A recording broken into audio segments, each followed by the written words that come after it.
ومن أحسن قولا ممن دعا إلى الله وعمل صالحا وقال إنني من المسلمين.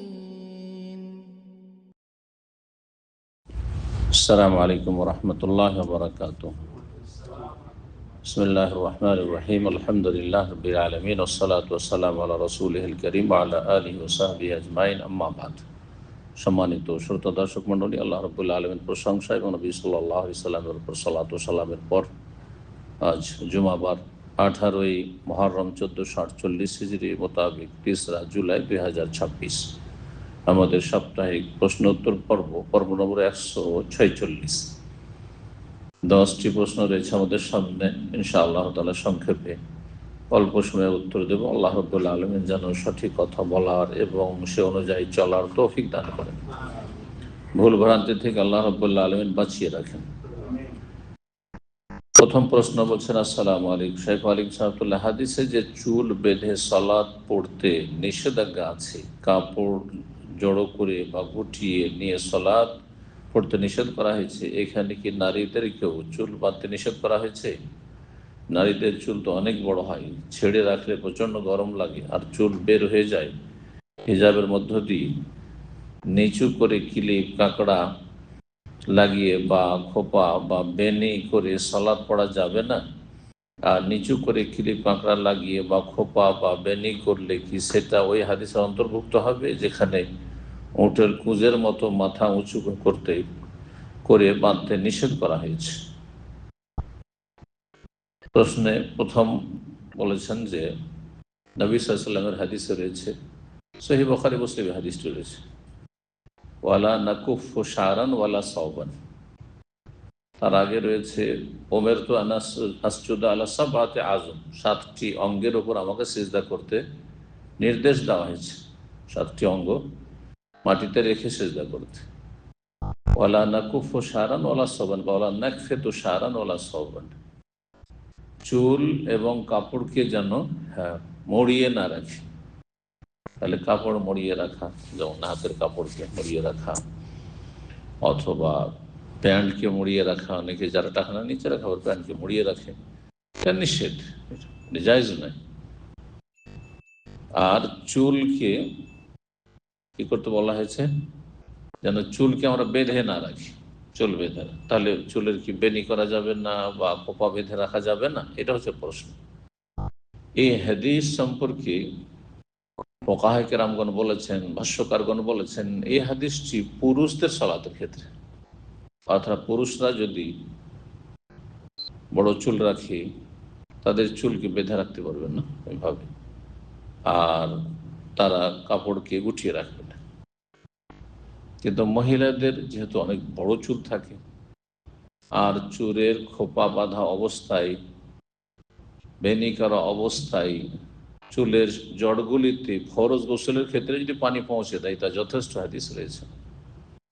যখন ফরজ গোসলের ক্ষেত্রে ছাড় রয়েছে, সালাতের অবস্থায় চুলকে তোমরা বা আমরা বেঁধে রাখবো না বা গুটিয়ে রাখবো না, এর অন্তর্ভুক্ত মহিলারা না, পুরুষরা শুধু, মানে পুরুষদের ক্ষেত্রে নিষেধাজ্ঞা। মহিলারা তাহলে সালাত অবস্থায় চুল বেনি করে রাখতে পারবে, খোপা বেঁধে রাখতে পারবে, মুড়িয়ে রাখতে পারবে, কোনো অসুবিধা নেই। দ্বিতীয় অংশের শেষ দিকে যেটা জিজ্ঞাসা করা হয়েছে সেটা হচ্ছে যে যদি মাথায় কেউ খোপা করে রাখে আর সেটা উঁচা মনে হয়, তো সেটাকে ওই হাদিসের অন্তর্ভুক্ত যে উটের কুজের মতো এক শ্রেণীর মহিলারা মাথার খোপাকে উঁচু করে রাখবে, আর মমিলাতুন মায়েলাতুন তারা নিজেরা আকৃষ্ট হবে, অন্যদেরকে পুরুষদেরকে আকৃষ্ট করে ফিতনায় ফেলবে, নিজেরা ফিতনায় পড়বে। ওয়ালা লা ইয়াদখুলুনা জান্নাতে যাবে না ওইসব মহিলারা। কারণ তারা জেনার রাস্তা প্রশস্ত করছে, অশ্লীলতার রাস্তা প্রশস্ত করছে, জান্নাতের সুগন্ধি পাবেন, ওয়ালা ইয়াজুনা রিহাহা, সহিহ মুসলিমের হাদিস। এর অন্তর্ভুক্ত হবে না বাড়িতে এটা করলে। আর সালাত পড়ে মানুষ বাড়িতে, কিন্তু বাইরে ঘোরাফেরা করছে, হালকা পাতলা ওড়না আর খুব বেশি উঁচু করে খোপা বেঁধে রেখেছে, যেটা একেবারে কুঁজের মতো চূড়ার মতো উঁচা হয়ে আছে, সেটা একটা আকর্ষণীয় বিষয়, পুরুষদের জন্য ফিতনার কারণ। তো রাস্তাঘাটে জায়েজ নয়, বাইরে জায়েজ না বেগানা পুরুষদের সামনে, কিন্তু ঘরে যদি হয় কোনো অসুবিধা নেই, ঘরে উঁচা করেও যদি খোপা বেঁধে রাখে জায়েজ রয়েছে। আল্লাহু আকবার। 2 নম্বর প্রশ্ন বলছেন যে, আসসালামু আলাইকুম সাহেব। ওয়ালাইকুম সালামতুল্লাহ। বাংলাদেশ থেকে বলছি, আজ থেকে 3 বা 4 বছর আগে আমি আল্লাহর কসম করেছিলাম। কি কসম? আমি প্রতিদিন সূরা ইয়াসিন পড়ব। মাশাআল্লাহ, প্রতিদিন সূরা ইয়াসিন পড়ব। কি কঠিন কসম করেছে, নিজের জন্য বিপদ ডেকে নিচ্ছেন। এত বছর মধ্যে আমার 3 দিন সূরা ইয়াসিন পড়া মিস হয়েছে, তাহলে যথেষ্ট পরিশ্রম করতে হয়েছে এই কসম করার কারণে। এখন আমার কসম ভেঙে যাওয়ার জন্য 3টি রোজা রাখতে হবে কি? প্রথমে 3টি রোজা না, কসমের যে ধারাবাহিক আমাদের আলোচনাগুলি করেছি সেই বক্তৃতাতে কি বলেছি? আল্লাহ কোরআনে কারিমে সূরা মায়েদার আয়াত 89-তে বলেছেন, লা ইউআখিযুকুমুল্লাহু বিল্লাগwi ফি আইমানিকুম ওয়ালাকিন ইউআখিযুকুম বিমা আক্কাদতুমুল আইমান। অসার কসমে আল্লাহ ধরবেন না, কিন্তু অন্তর থেকে যদি ইচ্ছাকৃত সংকল্প করে কসম করো তাহলে আল্লাহ ধরবেন। মানে হয় কসম রক্ষা করো, না হলে ভঙ্গ করলে কাফারা দাও। কাফারা তো তার কাফারা হচ্ছে 1, 2, 3, এই 3টিতে আপনার চয়েস, স্বাধীনতা রয়েছে, অপশন রয়েছে। কাফার ইতামু আশারাতি মাসাকিন, 10 মিসকিনকে খাবার দেন। আও কিসমতুহুম, না হলে 10 মিসকিনের পোশাক দেন। আও তাহির রাখবা, অথবা একটা গোলাম স্বাধীন করেন। 3টির একটি, এই 3টির কোন একটি যদি করতে পারেন, গোলাম নেই গেল, কাপড়ে একটু বেশি পয়সা লেগে যাবে, কিন্তু 10 জন মিসকিনকে খাওয়াইলে হয়তো 150 রিয়াল হয়ে যাবে সৌদি আরব, মোটামুটি সাধারণ একটা খাবার হইলে 150 রিয়াল দিতে পারবেন, তাহলে আপনার রোজা রাখা যাবে না। আল্লাহ বলছেন এই 3টার কোন একটি যদি না পারো বা না পাও, তাহলে কি করতে হবে? যে পারবে না বা যে পাবে না, তার জন্য 3 দিনের রোজা কসম ভঙ্গের কাফারা। তো আপনি যদি সচ্ছল হন আর 10 মিসকিনকে, গরিবকে গ্রামের আশেপাশের খাওয়াতে পারবেন, তাহলে আপনার জন্য এই 3টি সিয়াম পালন করা যথেষ্ট নয়। তো বলছেন তারপরে 3টি রোজা রাখতে হবে। আর এটা কি বিদআত হবে? অর্থাৎ যে কসম করেছি যে আমি প্রতিদিন সূরা ইয়াসিন পড়বো, না, কসম যদি করেন একটা জায়েজ কাজেরও কসম করেন, আর যদি কসম রক্ষা করতে পারেন তো করে যান, কিন্তু এটা কঠিন। যদি কঠিন হয় কোনো কসম রক্ষা করে, তাহলে কসম ভেঙে দেন আর তারপরে কাফারা দিয়ে দেন, তাহলে আর আপনাকে এর উপর অনড় থাকতে হবে না। জি,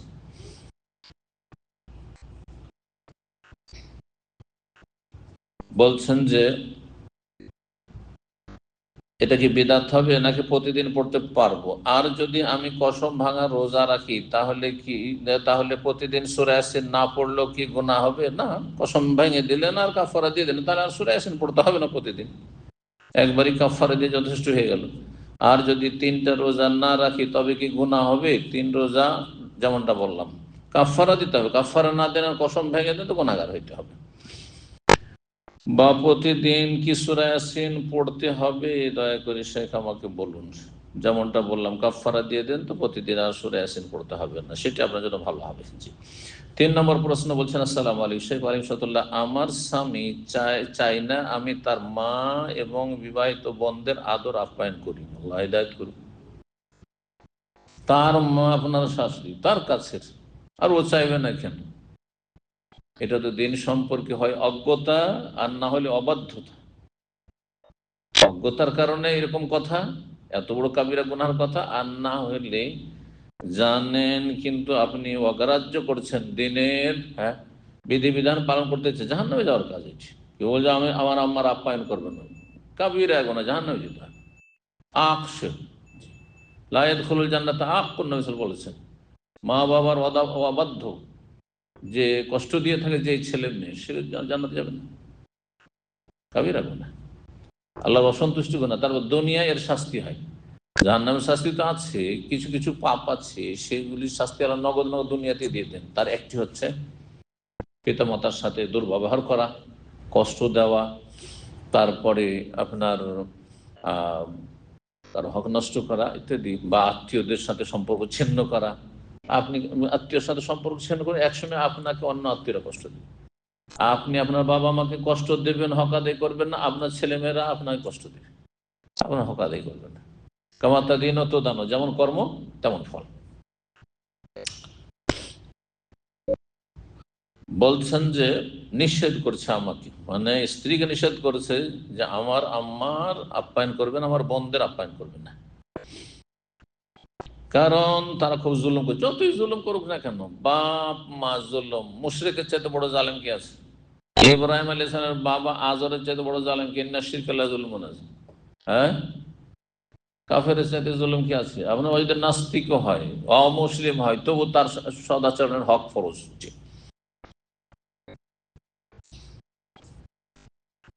বলছেন মা বোনেরা সবসময় শুধু বড় ছেলেকে সহযোগিতা করে, তারা আসামের কার্ডের হয়, তারাও জাহান্নামে যাবে, এরকম কাবিরা গুনাহ, অন্যায় কাজ, অবিচার করে। এক ছেলেকে বেশি দিল, আর এক ছেলেকে দিল না, এক ছেলেকে বঞ্চিত করলো, তাহলে গুনাহগার হবে। ছোট ছেলে অভাবে থাকলেও তার বাড়িতে ফ্রি খেতে চায়, না খাওয়ালে অভিশাপ দেয়, তাদের অভিশাপ লাগবে না, অতিরিক্ত যদি অভিশাপ দেয় তাহলে। কিন্তু কথা হচ্ছে যে মা বাবা যদি ফ্রি খেতে, যে কোনো ছেলের কাছে খেতে চায়, অভাবের কাছে খাচ্ছে, যা আছে তাতে আপনি শেয়ার করবেন। আপনি যা খাবেন, আপনার ছেলে মেয়ে যা খাবে, ওতে বাপ মাকে শরিক করবেন। অতিরিক্ত বাপ মাকে খাইয়ে দিতে হবে আর আপনি অনাহারে, আপনার স্ত্রী ছেলে মেয়ে অনাহারে, এটা করবেন না, সবাইকে নিয়ে খাবেন যা জরুরি। ইচ্ছা করলে মার সম্পত্তি বিক্রি করে মা চলতে পারবে। জি হ্যাঁ, যদি সম্পত্তি থাকে তাহলে বিক্রি করে চলে ভালো। জি, পরের মুখাপেক্ষী হওয়া এটা ভালো মানুষের চরিত্র নয়।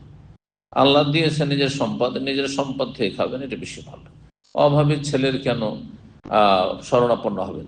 তাকে না খাওয়ালে গুনাহ হবে, বা আপ্যায়ন করলে স্বামীর অনুমতি নিতে হবে। দেখেন, আপ্যায়ন মানে আপনার বাড়িতে এসেছে, আপনার শাশুড়ি মা আপনার বাড়িতে এসেছে, হ্যাঁ, আপনার স্বামীর বোনেরা বাড়িতে এসছে, তাহলে খাওয়াইতে হবে, এটা ফরজ। কিন্তু আলাদা বাড়িতে থাকে আর তাদের সম্পদ আছে, মাঝে মধ্যে দিলেও চলবে। তাদের সম্পদ চলার মতো যদি থাকে মাঝে মধ্যে দিলেও চলবে, উপঢৌকন দিলেন, কিন্তু তাদের ভরণ পোষণ দিতে হবে, অথচ তাদের চলার মতো আছে, এটা ফরজ নয়। 4 নম্বর প্রশ্ন বলছেন, আসসালামু আলাইকুম রাহমাতুল্লাহ, আমরা জানি যে জমি বন্ধক নেওয়া হারাম, দেওয়া হারাম। বন্ধক নেওয়া হারাম, দেওয়া হারাম, দুটোই সুদ। একজন সুদ খায়, আরেকজন সুদ খাওয়ায়, দুইজনের উপর লানত রয়েছে। তাহলে জমি বন্ধক নিয়ে সেই জমির ফসল খেয়ে কি নামাজ রোজা কবুল হবে? দেখেন, হারাম খেলে, বন্ধক বন্ধক থেকে যে ফসল খাচ্ছেন এটি হচ্ছে সুদ, আর সুদ খাওয়া কি হারাম। হারাম খেলে এবাদত বন্দি কবুল হয় না, না দোয়া কবুল হয় না? দোয়া কবুল হয় না। সহিহ মুসলিম হাদিসে রয়েছে যে যে ব্যক্তি হারাম খায়, হারাম পরে, হারাম তার আহার, হারাম রুজি রোজগার, ফান্না ইউস্তাজাবু লিযালিক, তার দোয়া কি করে কবুল হবে? তার দোয়া কবুল হবে না। কিন্তু একজন হারাম খায়, ঘুষ করছে, তার নামাজ কবুল হবে না, রোজা কবুল হবে না, যাকাত কবুল হবে না, সাদকা কবুল হবে না। হ্যাঁ, হারাম পয়সা দান করলে কবুল হবে না, কিন্তু হালাল পয়সা যদি তার থাকে তো ইবাদত বন্দেগী কবুল হবে, তবে দোয়া কবুল হবে না। আর একটি বড় মারাত্মক তার জন্য শাস্তি, সেটা হচ্ছে যে যেই ব্যক্তি হারাম খেয়ে জীবন যাপন করে সেই ব্যক্তির রক্ত মাংসের হকদার হচ্ছে জাহান্নাম, জান্নাত নয়। যে কোনো মানুষের রক্তগ্রস্ত যদি তৈরি হয় হারাম খেয়ে, তাহলে জাহান্নাম তার বেশি হক রাখে, জাহান্নামে যেতে হয় হারাম খেতে। নামাজ রোজা করে যদি জাহান্নামে যেতে হয় তো ফায়দা কি হলো? হয়তো ফরজটা আদায় হচ্ছে, আল্লাহ জিজ্ঞাসা করে তুমি বেনামাজি কেন? নামাজ পড়েছে হারাম খেয়ে, হ্যাঁ, সুদ খেয়ে, তো সুদি কারবার করে নামাজ তো কবুল হয়েছে, মানে ফরজটা আদায় হয়েছে। আল্লাহ জিজ্ঞাসা করবে না যে তুই নামাজ কেন পড়িসনি, পড়েছে, কিন্তু এই নামাজ তাকে জান্নাতে নিয়ে যেতে পারবে না, জাহান্নামে যেতে হবে। হালাল মনে করলে স্থায়ী, আর যদি হালাল না মনে করে, নিজেকে পাপী তাপী মনে করে, তাহলে জাহান্নামে জ্বলে জ্বলে ফাসেক, সুদখোর, ফাসেক, পাপিষ্ট ঘুরে আসবে জান্নাতে ইনশাআল্লাহ, যদি তাওহীদ ঠিক থাকে, 5 ওয়াক্ত সালাত ঠিক থাকে। 5 নম্বর প্রশ্ন বলছেন, আসসালামু আলাইকুম শেখ রাহমাতুল্লাহ, মুদিখানার দোকানে একটা মাল 2 বা 3 রকম দামে বেচতে পারবো? দেখেন, একজন ব্যবসায়ী কোন রেটে বিক্রি করবে সেটা তার স্বাধীনতা। তার কাছে লাভ করবে, কাউকে কেনা দামে দিয়ে দিবে, কাউকে ফ্রি দিয়ে দিবে, দেয় না কেউ? খুব খাতির মানুষ, তার ছেলে এসেছে ফ্রিতে তাকে চকলেট ধরিয়ে দিচ্ছে না, জায়েজ। ওই রকমই একজন খুব খাতির মানুষ, তার কাছে কোনো এক পয়সা লাভ করলো না, দিয়ে দিল, দামে দামে দিয়ে দিল, জায়েজ। একজনকে হোলসেল রেট দিল, একজনকে খুচরো রেটে দিল, জায়েজ রয়েছে। তো লাভের ক্ষেত্রে কোনো পরিমাণ নির্ধারণ করা নেই যে ফিক্স এতটাই লাভ নিতে হয়, কম বেশি করা যাবে না, এমন বাধ্যবাধকতা ব্যবসা বাণিজ্যের ক্ষেত্রে নেই। লাভের পার্সেন্টেজও নির্ধারিত নেই। অনেক সময় 10 টাকার মাল, কিছু কিছু ব্যবসা আছে 10 টাকার 10 রিয়ালের সামান কিন্তু 200 রিয়ালে বিক্রি করছে, জায়েজ। কিন্তু খাদ্যদ্রব্যের ক্ষেত্রে যায়, চালের ক্ষেত্রে, ডালের ক্ষেত্রে, যেগুলো আটার ক্ষেত্রে, যেসব খাদ্যদ্রব্য রাত দিন মানুষের প্রয়োজন, পেঁয়াজ রসুন, এগুলোর ক্ষেত্রে হারাম, জায়েজ না। হ্যাঁ, কিন্তু ধরেন চশমা, যারা চশমার ব্যবসা করে তাদেরকে জিজ্ঞাসা করেন, 5 টাকা 10 টাকার চশমা 200-300 রিয়ালে বিক্রি করে, এত লাভের মানুষ। অনেক ব্যবসা এরকম আছে, জায়েজ আছে। মিথ্যা কথা বললে তখন হারাম হয়ে যাবে। 6 নম্বর প্রশ্ন বলছেন, আসসালামু আলাইকুম শেখ, আমরা যারা ইউরোপে থাকি এবং ফুড ডেলিভারিতে কাজ করি, আল্লাহ আপনাদেরকে হালাল রিজিক দান করেন, হেদায়েত দান করেন, ঈমানের উপর টিকিয়ে রাখেন, হারাম থেকে বাঁচার তৌফিক দান করেন, আমাদের ইনকাম হালাল হবে কি না? কারণ বলছেন নিজেই, আমরা যখন রেস্টুরেন্ট থেকে খাবার নিয়ে কাস্টমারের কাছে দিই, তখন সেখানে হালাল হারাম 2 ধরনের খাবার থাকে। যতটা হালাল পৌঁছালেন ওইটা রুজি হালাল, হ্যাঁ, ওই পারিশ্রমিকটা হালাল। আর যে হারামটা পৌঁছালেন আর ওতে যে আপনি ভাড়াটা পেলেন, পারিশ্রমিক পেলেন, সেই রুজি হারাম। আপনাদের রুজিতে হালাল হারামের সংমিশ্রণ রয়েছে, হালালও খাচ্ছেন হারামও খাচ্ছেন। আল্লাহ হেদায়েত দান করুন, এসব হারাম থেকে বেঁচে থাকার তৌফিক দান করুন। এমনকি অনেক সময় মদ বিয়ার এগুলো থাকে, এই রকমের কাজ কারবার করা হারাম, কারণ সেখানে হারাম থেকে বাঁচতে পারবেন না। হঠাৎ করে অর্ডার হয়েছে, যেটা রিসিভ করেছেন অর্ডার, দেখছেন যে মদের, দেখছেন যে শুকুরের গোস্তের, হ্যাঁ, হালাল ফুড না, তখন কি করবেন আপনি? জায়েজ না। এইরকমই হালাল ফুডের রেস্টুরেন্টে কাজ করা জায়েজ পশ্চিমা দেশে, কিন্তু যেখানে হালাল হারাম সবকিছু বিক্রি হচ্ছে, আমি শুধু হালাল কাজটা করি, আমি শুধু পেঁয়াজ কাটি, কিন্তু পেঁয়াজটা যে শুকুরের গোস্তে দেওয়া হচ্ছে, কথা বুঝতে পেরেছেন না? আমি শুধু কি করি, হ্যাঁ, কাস্টমার কাছ থেকে টাকা নিই, অথবা এমন কাজ করি যেটা সরাসরি হয়তো আমি ওই শুকুরের গোস্ত স্পর্শ করি না, মদ স্পর্শ করি না, না, এইসব চলবে না। আপনার পরোক্ষ ভাবেও হোক না কেন সহযোগিতা হচ্ছে, হয় প্রত্যক্ষ অথবা পরোক্ষ, আপনার হারাম কাজে সহযোগিতা হচ্ছে বা অংশ নেওয়া হচ্ছে। এইসব হারাম রুজি থেকে দূরে থাকবেন, কোনো বরকত নেই জীবনে, শান্তিও নেই, ছেলে মেয়েও ভালো হবে না, স্ত্রীও ভালো থাকবে না, কোনো কিছু ভালো থাকবে না। 7 নম্বর প্রশ্ন বলছেন, আসসালামু আলাইকুম শেখ, নিজ আত্মীয় যদি জেনা করে পালিয়ে বিয়ে করে, আল্লাহ হেদায়েত করুক, আল্লাহ তাদের অনিষ্ট রক্ষা করুক, তবে তার সাথে সম্পর্ক রাখা যাবে কি? সম্পর্ক 2 রকম, একটা হচ্ছে ভালোবাসার সম্পর্ক, হ্যাঁ, আন্তরিকতার সম্পর্ক, আর একটা হচ্ছে জাহান্নাম থেকে রক্ষা করার দাওয়াতি সম্পর্ক। দাওয়াতের সম্পর্ক, হেদায়েতের সম্পর্ক, দাওয়াত এবং হেদায়েতের সম্পর্ক রাখবেন, যে উদ্ধার করবো এই রুগীকে, সুস্থ করবো, জাহান্নামে চলে যাবে এই রুগী, কথা বোঝা গেছে না? তওবা ইস্তেগফার করে আল্লাহর কাছে ফিরে আসুক, পর্দা করুক, আর যেন, হ্যাঁ, অবাধ মেলামেশাই না থাকে, আর 5 ওয়াক্ত সালাত কায়েম করে, এতে ফরজ ওয়াজিব আদায় করে, হারাম থেকে দূরে থাকে, অনুতপ্ত হয় পাপের ওপর, তওবা করায়। এইরকম সম্পর্ক রাখার প্রয়োজন আছে। যত কাছের মানুষ, আপনি কি করে আপনার চোখের সামনে আপনার বোন, আপনার খালা, আপনার ফুফু, আপনার ভাইয়ের মেয়ে, আপনার মেয়ে জাহান্নামে চলে যাবে, আর আপনি তাকাইতে থাকবেন? সম্পর্ক রাখবো না, না জাহান্নামে তো উদ্ধার করার চেষ্টা করবেন। তাহলে দাওয়াতি সম্পর্ক রাখবেন, হেদায়েতের সম্পর্ক রাখবেন, কিন্তু মহব্বতের সম্পর্ক, এত ভালোবাসা, তাদেরকে সুখে দুঃখে সবসময় ডাকতে হয়, দাওয়াত দিতে হয়, তাদের দাওয়াতে যেতে হয়, তাদের বাড়ি গিয়ে আমার ছেলেমেয়েরা খারাপ হয়ে যাওয়ার আশঙ্কা রয়েছে, না, এইরকম সম্পর্ক জায়েজ নয় খারাপ মানুষদের সাথে, হারাম, ভালো করে মনে রাখবেন। 8 নম্বর প্রশ্ন বলছেন, আসসালামু আলাইকুম শেখ, আমাদের এলাকায় একজন আলেম আছেন, যিনি মদিনা ইসলামী বিশ্ববিদ্যালয় থেকে পড়াশোনা করে এসেছেন।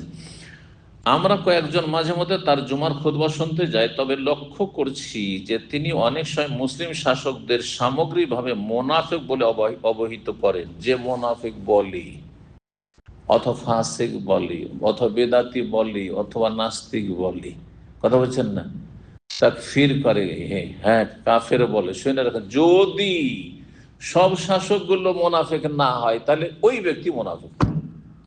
সতর্ক সাবধান। তাহলে আমার কি বা এরকম ঝুঁকি নেওয়ার গরজ যে আমি মুসলিম শাসকদের মোনাফেক বলে, যদি তাদের মধ্যে ভালো মানুষ থেকে থাকে, কিছু মোনাফেক আছে বা নেফাকের চরিত্র কিছু আছে, সবার মধ্যে জরুরি নাই যে আছে, আমি বলে তার মধ্য থেকে হ্যাঁ কিছু এমন ন্যায় পরায়ণ ভালো মানুষ আছেন, তাদের মধ্যে সততা আছে, তারা চায় ইসলাম মুসলিমদের জন্য কল্যাণ চায়, আর আমার কথা মিথ্যা হয়ে গেল, তখন এই মোনাফিক ট্যাগটা যে দিলাম তাকে, ওইটা আমার উপরে এসে লেগে গেল, আমি মোনাফিক হয়ে হাসরের মাঠে আল্লাহর সামনে হাজির হইলাম। এমন ঝুঁকি কেন নেবেন? এটা এই খারেজিদের চরিত্র, এটা কুতুবীদের চরিত্র, এটা হচ্ছে ওই জামাত ইসলাম ইখওয়ানীদের চরিত্র। শাসকদের সমালোচনা, শাসকদের সমালোচনা করলে দেশে দেশের মুসলিমরা বিদ্রোহ করবে, গৃহযুদ্ধ শুরু হবে, বাইরের দুশ্মনকে বাদ দিয়ে আপোষেই হ্যাঁ শত্রুতা মারামারি শুরু হয়ে যাবে, দেশে কখনো শান্তি থাকবে না। এটি বড় একটি ফিতনা, এই যে ইখওয়ানী জামাতিরা যে ফিতনা সৃষ্টি করে, হ্যাঁ এটা এদের মধ্যে খারেজিদের জঙ্গিদেরও গুণ রয়েছে, আর এদের রাফেজি শিয়াদেরও গুণ রয়েছে, শিয়াদের সাথেও মহাব্বত, আর এদের আচার আচরণ ওই খারেজিদের, দুই বিদাতিদের সংমিশ্রণে এই জামাতি ইখওয়ানীগুলি তৈরি হয়েছে, ককটেল সব তৈরি হয়েছে। তাহলে বুঝতে পেরেছেন গোমরা পথভ্রষ্ট এরা। আপনি চিন্তা করেন, জনগণে যেমন পাপীরা আছে, তেমন শাসক গোষ্ঠীতে কি আছে? পাপ এবং পাপীরা আছে। এখন একজন সাধারণ মানুষ সম্পর্কে বলা যে অমুক ব্যক্তি খারাপ, এতে দেশে অত কলহ হবে না। ওই ব্যক্তি সম্পর্কে গীবত করলেন আপনি, যদি সংশোধন করার উদ্দেশ্য না থাকে তাকে সরাসরি না বলেন। কিন্তু শাসকদের বিরুদ্ধে জাতিকে হ্যাঁ সোচ্চার করে দিলেন, তাদের সমালোচনা করে বিদ্বেষ অন্তরে তৈরি করে দিলেন, শেষ পরিণাম কি হবে? ভিতরে আগুন জ্বলতে জ্বলতে হতে পারে কি হয়ে যাবে, বাস্ট হয়ে যাবে, আর দেশে অশান্তি শুরু হয়ে যাবে, দুশ্মনরা এসে দেশের উপর চেপে পড়বে, দেশ দখল করবে। এগুলি হচ্ছে দুশ্মনদের অস্ত্র, যে মুসলিম জাতিকে আপোষে লড়িয়ে দাম। খবরদার এই খারিজি জঙ্গিদের আর এই রাফেজি আর ইখওয়ানীদের হ্যাঁ পদাঙ্ক অনুসরণ করবেন না। এই বেদাতি মাদানি যে হচ্ছে বেদাতি মাদানি, এর মধ্যে খারিজি চরিত্র রয়েছে, বলবো মানে ফুল খারিজি, খারিজিরও পার্সেন্টেজ আছে, 10%, 20%, 30%, 50%, 70, 80, 90, একবার 100%, বিভিন্ন স্তরের খারিজি রয়েছে, কথা বলছেন না? ওই রকমই রাফেজি শিয়াদের মহব্বতের ক্ষেত্রে বিভিন্ন স্তরের মানুষ রয়েছে, যারা তাদের সাথে সখ্যতা রাখেন। বলছেন তারপরে আরো, এছাড়া তিনি সৌদি আরবের শাসকদের সমালোচনা করেন। সৌদি আরব দুনিয়ার মধ্যে সবচেয়ে ভালো দেশ। সৌদি আরব শাসকরা সমস্ত মুসলিম বিশ্বের সমস্ত শাসকের সাথে তুলনা করলে এখনো অনেক অনেক ভালো, যদিও মানুষ মাত্রে ভুল আছে, ভুলের ঊর্ধ্বে কেউ নেই, ভুলের ঊর্ধ্বে। এটা কোনো সাহাবা ইকরামদের যুগ না, খোলাফাদের যুগ নয়, কথা বোঝা গেছে না? কিন্তু হ্যাঁ মন্দের মধ্যে অনেক ভালো। সুতরাং তাদের বিরুদ্ধে যারা বলে তারা একেবারেই চরমপন্থী, যেমনটা বললাম যে তাদের মধ্যে খারিজি আর রাফেজিদের লক্ষণ রয়েছে, ইসলামের শত্রুদেরকে সুযোগ দিচ্ছে ইসলাম এবং মুসলিমকে ধ্বংস করার জন্য, দুর্বল করার জন্য। এমত অবস্থায় এমন আলেমের কাছ থেকে দ্বীনি ইলম গ্রহণ করা কতটা নিরাপদ? জায়েজই নাই। ওর জুমার খুতবা শুনতে যাবেন, এটা জায়েজ নাই, কারণ ফিতনা এটি। হ্যাঁ বিষোদ্গার করছে সেই ব্যক্তি, কোনখানে বিষ দিয়ে দিচ্ছে, কোনখানে মধু দিচ্ছে, কিছু বুঝতে পারবেন না। এ বিষয়ে আপনার দিক নির্দেশনা কামনা করে। দিক নির্দেশনা হচ্ছে এইরকম যারা লোক দেশ প্রকাশ করে মুসলিম শাসকদের বিরুদ্ধে, তাদের মানহাজ হচ্ছে বেদাতি মানহাজ, এরা ফিতনা ফাসাদ সৃষ্টিকারী, এরা ইসলাহকারী নয়। জি 9 নম্বর প্রশ্ন বলছেন, আসসালামু আলাইকুম শেখ ওয়ালিকুম সালাম, আমি জাহাঙ্গীর শেখ মুর্শিদাবাদ থেকে। আমরা জানি জর্দা খাওয়া হারাম, কিন্তু এক মুফতি বলছেন সব সালাফি মিলেও এখন পর্যন্ত জর্দা খাওয়া হারাম প্রমাণ করতে পারলো না। কে বললো পারলো না? তাহলে কি জর্দা খাওয়া হালাল? ওই এই জাহেল মুফতিকে বলবো যে তোমাকে কিয়ামত পর্যন্ত সময় দিলাম, সরাসরি একটি আয়াত নিয়েছেন, একটি হাদিস, যে হিরোইন হারাম, গাঞ্জা হারাম, কথা বোঝা গেছে না? আরে জর্দা তামাক তো দূরের কথা, জর্দা তামাক চাইতে মারাত্মক ধ্বংসাত্মক, হ্যাঁ মদের চাইতেও বেশি ধ্বংসাত্মক মারাত্মক কি হিরোইন, গাঁজা। হিরোইন, গাঁজা কোরআনের কোন আয়াতে আছে যেটা হারাম? আছে? তাহলে বলবো যে হিরোইন হালাল। পৃথিবীতে কোথাও হালাল আছে? কোন শাসকের কাছে হালাল আছে? কোন সরকারি আইনে হালাল আছে? না কোনো আসমানি শরীয়তে হালাল আছে? ইসলামে হালাল আছে? জঘন্য হারাম, দিন দুনিয়া সবকিছুকে ধ্বংস করে ফেলে। কিন্তু কোরআনে আয়াত নেই স্পষ্ট, তাই না? তাহলে কোরআনে কারিমে আর হাদিসে সব মাসলা নাম ধরে নির্দিষ্ট করে উল্লেখ করে বয়ান করা হয়নি। কিছু কিছু মাসলা মাসাইল যেগুলি, যে সমস্যাগুলি ছিল, নবী সাল্লাল্লাহু আলাইহি ওয়াসাল্লাম হিরোইন, গাঁজা ছিল না। হ্যাঁ, তারপরে তামাক আর ওই বিড়ি সিগারেট এগুলো জর্দা ছিল না, সেজন্য এগুলোর নাম আসেনি কোরআন হাদিসে। কিন্তু মৌলিক নীতিমালা, ওসুল, বুনিয়াদি কায়দা কানুন কোরআন হাদিসে আছে। কি? তাইয়্যিবাত হালাল আর খাবায়েস নোংরা বস্তুগুলি হারাম। সূরা আরাফ আল্লাহ 157 নম্বর আয়াত। নবী উম্মি সম্পর্কে, নবী উম্মি কে? মুহাম্মদ সাল্লাল্লাহু আলাইহি ওয়াসাল্লাম। الذين يتبعون الرسول النبي الأمي الذي يجدونه مكتوبا عندهم في التوراة والإنجيل ويأمرهم بالمعروف وينهاهم عن المنكر ويحل لهم الطيبات ويحرم عليهم الخبائث। যে নবী উম্মিকে আল্লাহ প্রেরণ করেছিলেন, যার ভবিষ্যৎবাণী তাওরাত ইনজিলে রয়েছে, তিনি তাইয়্যিবাত পাক পবিত্র বস্তুগুলিকে মানব জাতির জন্য হালাল করতে এসেছিলেন, আর খাবায়েস নোংরা বস্তুগুলিকে হারাম করতে এসেছিলেন। এখন বলুন যে গাঁজা, হিরোইন, জর্দা, তামাক থেকে তৈরি যত প্রোডাক্ট, বিড়ি, সিগারেট, এটা আপনার জন্য পাক পবিত্র? হ্যাঁ, তাইয়্যিবাত না খবিস? নোংরা বস্তু। বিড়ি ধরে, সিগারেট ধরে মসজিদে খামতে একজন ফাসেক মুসলিমও খাবে না, খাবে?